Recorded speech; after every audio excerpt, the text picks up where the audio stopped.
সৃজনশীল পরীক্ষা প্রক্রিয়া হচ্ছে এমন যে আমরা বই থেকে পড়ি বা কোনো টেক্সট থেকে পড়ি বা আমাদের সরকার থেকে যে বই দেয় সেই বই অথবা আমরা যে ওয়ার্কশিট দিই সেখানে অথবা যেখান থেকেই হোক না কেন পড়ার বিষয়বস্তু নির্ধারণ করে দেওয়া হয়, টপিকস নির্ধারণ করে দেওয়া হয়, নট বুক। বই নির্ধারণ করে দেওয়ার কোনো সিস্টেম নাই উন্নত বিশ্বে। শুধু আমাদের দেশেই সিলেবাস ভিত্তিক বই দিয়ে দেওয়া হয়। যেমন তোমরা যখন ইউনিভার্সিটিতে উঠবা বা হায়ার এডুকেশনে উঠবা সেখানে কিন্তু বই নির্ধারণ করে দেওয়া হয় না, দেওয়া হয় হচ্ছে বিষয়বস্তু নির্ধারণ করে দেওয়া হয় যে এই টপিকস তোমরা পড়বা। কোন বই থেকে পড়বে, কিভাবে কোশ্চেন করবে এটা কিন্তু বলা হয় না, টপিকস দিয়ে দেওয়া হয়। সেই টপিক্সের আলোকে শেখার ক্ষেত্র উন্মুক্ত। এখন গ্লোবাল যুগ, আপনি ইন্টারনেট থেকে শিখেন, চ্যাটজিপি থেকে শিখেন, বই থেকে শিখেন, আপনি প্রাইভেট টিউটার থেকে শিখেন, আপনি ওয়ার্কশিট থেকে শিখেন, সেটা আপনার ব্যক্তিগত ব্যাপার, ওপেন সোর্স। কিন্তু আমাদের দেশে তো এখনও ভুল পদ্ধতিই চলে, সবার হাতে হাতে বই, বই না হলে আর পড়া হয় না। আসলে পড়ার জন্য তো বই না, বই হচ্ছে শিরোনাম দিবে, টপিকস দিবে, বিষয়বস্তু দিবে যে শেখা হবে পরিবার, এটা একটা বিষয়। এই পরিবার সম্পর্কে আপনি কোথা থেকে শিখবেন সেটা তো ব্যক্তিগত ব্যাপার, সেটা হচ্ছে সোর্স করে আপনাকে শিখতে হবে।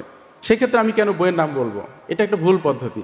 তারপরেও এই বয়সে তোমাদেরকে শেখার সহায়তা করার জন্য, তোমাদেরকে সহযোগিতা করার জন্য গভর্নমেন্ট থেকে বই দেওয়া হয়, আমরা ওয়ার্কশিট দিই, এই টপিক্সের উপর বিভিন্ন লেখালেখি, বিভিন্ন ধরনের উপকরণ তোমাদের সামনে হাজির করা হয়, যাতে করে তোমাদের পরিশ্রম কম হয় এবং তোমাদের শিক্ষক মণ্ডলী এবং তোমাদের অভিভাবক যারা আছে তারা যাতে তোমাদেরকে হেল্প করতে পারে, তোমরা হেল্প নিতে পারো। কিন্তু একটা বয়সে গিয়ে কিন্তু কেউ তোমাকে আর হেল্প করবে না, এই সোর্সগুলো তোমাদেরকে নিজেরাই খুঁজে বের করতে হবে। আমরা যখন ইউনিভার্সিটিতে পড়ালেখা করেছি, এই লাইব্রেরি সেই লাইব্রেরি, এখানে সেখানে, এর নোট সের নোট, টেক্সট বুক, বিভিন্ন ধরনের বই আমরা সংগ্রহ করেছি এবং পড়াশোনা করেছি, এবং এটাই হচ্ছে শেখার পদ্ধতি। এবং সেটা ক্লাস 1 থেকে শুরু হওয়া উচিত, যে সে নিজে সোর্সিং করে পড়বে। তারপরে যেহেতু তোমরা ছোট, আমাদের দেশে এই পদ্ধতি এখনও চালু হয় নাই, সেই জন্য আমাদের শিক্ষকগণ তোমাদেরকে ওয়ার্কশিট করে দেন, গভর্নমেন্ট থেকে তোমাদেরকে বই দেওয়া হয়, সর্বোপরি বাংলা বাজারের গাইডের তো অভাব নেই। এই হচ্ছে আমাদের শিক্ষার অবস্থা।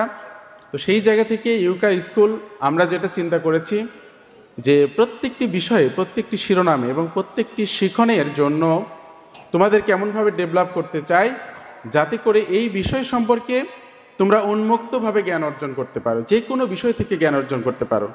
যেহেতু তোমরা এখনও ছোট আছো, তাই টেক্সট বুক এবং আমাদের ওয়ার্কশিট দিয়ে তোমাদেরকে আমরা হেল্প করি, যাতে করে খুব সহজে এই জায়গাগুলো থেকে এই টপিক্সে তোমরা শিক্ষা অর্জন করতে পারো। এই শিক্ষা কেন অর্জন করতে হয়? আমরা যদি আজকে তোমাদেরকে একটা বিষয় পড়িয়ে কালকে আমি পরীক্ষা নিই, আমরা যদি পরীক্ষা নিয়ে আজকে তোমাদেরকে একটা বিষয় পড়ালাম সবাইকে, এবং কালকে এই বিষয়ের উপর পরীক্ষা নিলাম, আমার বিশ্বাস সবাই 100 মার্কস পাবা, অন্তত 80 মার্কস তো এমনিই পাবা। তো এইটা আমাদের অ্যাসেসমেন্ট না, এবং এটা হচ্ছে অস্থায়ী শিক্ষা, এবং এই শিক্ষার কোনো ভ্যালু নেই, এই শিক্ষার কোনো মূল্য নেই, দাম নেই, কিচ্ছু নেই। এটা শুধু পরীক্ষা একটা নাম্বার পাওয়ার একটা পলিসি, এছাড়া অন্য কিছু না। কিন্তু শিক্ষা হচ্ছে ওটা, আজকে তোমাদেরকে একটা বিষয় আমরা আলোচনা করলাম, আমরা তোমাদেরকে পড়ালাম, বোঝালাম, তোমরা কোশ্চেন অ্যান্সার করলে, আমরা বিভিন্নভাবে এটা আলোকপাত করলাম, কিন্তু 1 বছর পরে, 2 বছর পরে, অথবা 5 বছর পরে, অথবা 1 মাস পরে ওই বিষয়ের উপর তোমাদের আমরা পরীক্ষা নিলাম উইদাউট এনি নোটিস। তখন যদি তোমরা 80%-এর বেশি মার্কস পাও এবং যথাযথভাবে লিখতে পারো, তখন বলা হবে তোমরা এটার থেকে শিখেছো এবং শিক্ষণফল নিশ্চিত হয়েছে, এবং এটাকে বলা হয় সাস্টেনেবল এডুকেশন, স্থায়ী শিক্ষা। কিন্তু আমাদের দেশে পরীক্ষা পদ্ধতি কি? পরীক্ষার আগের থেকে পড়ি, পরের দিনে পরীক্ষা দিই, অনেক নম্বর পেয়ে আমরা অনেক গর্ব করি যে আমি খুব ভালো স্টুডেন্ট, অথচ সে যেই সাবজেক্টে পড়েছে সেই সাবজেক্টগুলো নামই জানে না, এই সাবজেক্টের পড়ার বিষয়বস্তু কি কিচ্ছু জানে না।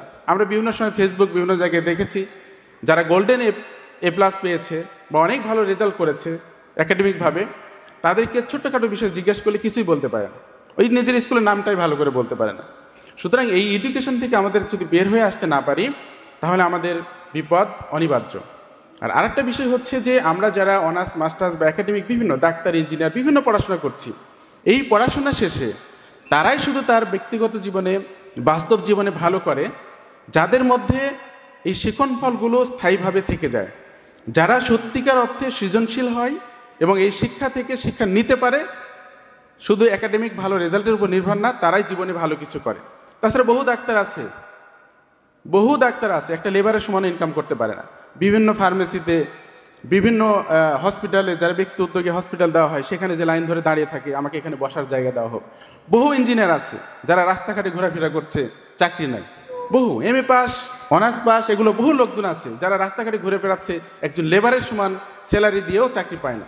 এই বাস্তবতাকে সামনে রেখে আমরা যদি নিজেদেরকে ডেভেলপ করতে চাই, নিজেদেরকে যদি বাস্তব জীবনে সফল হতে চাই, তাহলে আমাদের এডুকেশনে পরিবর্তন আনতে হবে। সেই এডুকেশন হতে হবে বাস্তবমুখী, জীবনমুখী, এবং যে এডুকেশন দ্বারা আমরা আমাদের কর্মময় জীবনে প্রয়োগ করতে পারবো সেই ধরনের এডুকেশন দরকার।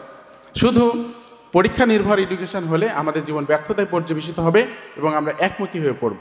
সুতরাং ইউকা স্কুল চাচ্ছে সৃজনশীল প্রতিভা বিকাশ করবার জন্য তোমাদেরকে যে পরীক্ষা পদ্ধতি দেওয়া হয়েছে সেটা হচ্ছে সম্পূর্ণ সৃজনশীল পরীক্ষা পদ্ধতি।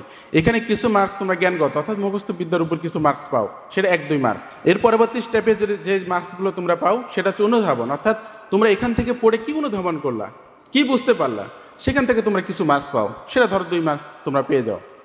এখান থেকে তোমাদেরকে শিক্ষা দেওয়া হয় এবং তোমাদেরকে অ্যাসেসমেন্ট করা হয় যে তোমরা এখান থেকে প্রয়োগ, বাস্তব জীবনে প্রয়োগের ক্ষেত্রে এগুলো থেকে কি ধরনের শিক্ষা আছে এবং আশেপাশে তুমি কি দেখছো, বাস্তবতার সাথে মিল কি অমিল কি, এখান থেকে তোমরা 3 মার্কস পাও। এর পরবর্তীতে আরেকটা স্টেপ আছে যে আমি এই যে পড়াশোনা করলাম, এই যে জ্ঞান অর্জন করলাম, এই যে বিজ্ঞানের জ্ঞান, এই যে কোরআনের জ্ঞান, এই যে হাদিসের জ্ঞান, এই যে বিভিন্ন মুখী জ্ঞান অর্জন করলাম, সেখান থেকে আমি কিভাবে সিদ্ধান্ত গ্রহণ করব, কিভাবে আমি মতামত গঠন করব এবং কিভাবে আমি বাস্তব জীবনে এটা প্রয়োগ করব, সেটার জন্য তোমরা 4 মার্কস পাও। এই হচ্ছে তোমাদের পরীক্ষার ধারাবাহিক পদ্ধতি। তো এই জায়গায় আসা তোমাদের জন্য খুবই কঠিন।